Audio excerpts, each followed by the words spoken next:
মদিনার বাজার দিয়ে নবীজি যাচ্ছেন, নবীজির একটা ওট পছন্দ হয়েছে। তো নবী ওটের মালিকের কাছে গিয়ে জিজ্ঞেস করলেন, ভাইয়া এই ওটটার দাম কত? ওই দামাদামি হলো, নবী সে দামে কিনতে রাজি হলেন, কিন্তু নবীর কাছে তখন অর্থ ছিল না। তখন নবীজি ওনাকে বললেন, আপনি আমাকে ওটটা দেন, আমি এখনই গিয়ে আপনার সেই প্রাপ্যটা পাঠিয়ে দিচ্ছি। ওটের মালিক ওনাকে ওটটা দিয়ে দিলেন।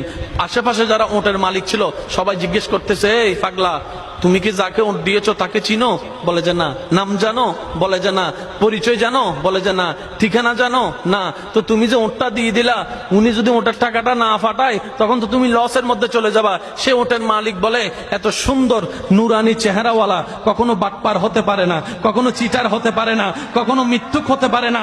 ওনার চেহারা দেখেই তো আমি ওট বিক্রি করার আগে মনটাই বিক্রি করে দিয়েছি, মনটাই বিক্রি করে দিয়েছি, মনটাই বিক্রি করে দিয়েছি। তোমরা যাই বলো, আমার মন বলে উনি আসবেই আসবে, টাকাটা পাঠাবে পাঠাবে।